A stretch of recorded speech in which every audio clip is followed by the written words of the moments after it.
আসসালামু আলাইকুম। প্রথমবার আমি পেশোয়ারি বিফ রান্না করব। এটা পাকিস্তানি রান্না, তেল মশলা ছাড়া একদম সিম্পল রেসিপি, খুব সহজভাবে তৈরি করা যায়। তো এই জন্য আমি এখানে অল্প করেই মাংস নিয়েছি।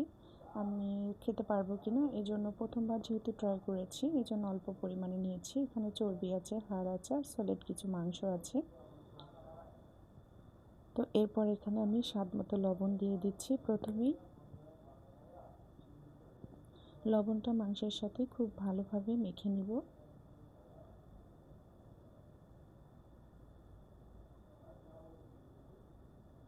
তো এরপর এখানে আমি কাঁচামরিচ দিয়েছি বেশ অনেকগুলোই। তো কাঁচামরিচটা কিছুটা ভেঙে আর কিছুটা আস্ত দিয়েছি।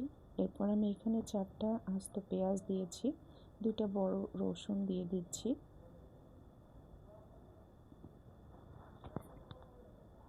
এরপর এখানে আমি কিছুটা আদা দিয়ে দিলাম, লম্বা করে কেটে রেখেছিলাম, সেই আদাগুলো দিয়ে দিচ্ছি।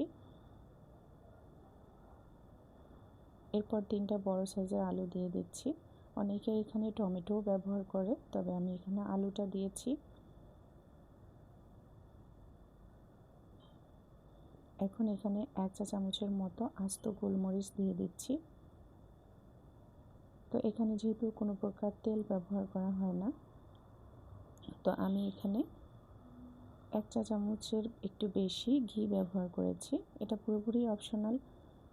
তো মাংসটা যেহেতু পাতিলে যদি রান্না করি অনেক সময় লাগবে, এই জন্য আমি প্রেশার কুকারে দিয়ে দিলাম। এখন পর্যাপ্ত পরিমাণে পানি দিয়ে দিব।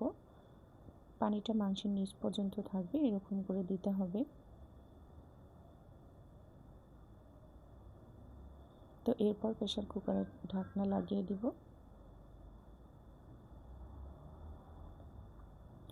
তো ঢাকনা খুলে মাংসটা দেখলাম সিদ্ধ হয়েছে, অনেকটাই সিদ্ধ হয়েছে। রসুনটাও দেখতে পাচ্ছেন সিদ্ধ হয়েছে, আলুটাও কিন্তু সিদ্ধ হয়েছে। এরপর আমি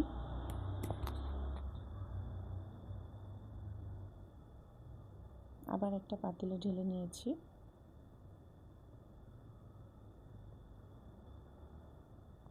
তো এখন এখানে কিছুটা লেবু দিয়ে দিব। লেবু পাতলা করে স্লাইস করে নিয়েছি। তো আর 4-5 মিনিটের মতো এটা রান্না করে আমি নামিয়ে নিব।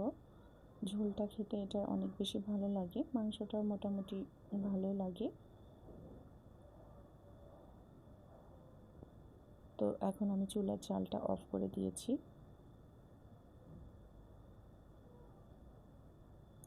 তো একদম তেল মশলা ছাড়া আমার পেশোয়ারি বিফ একদম রেডি।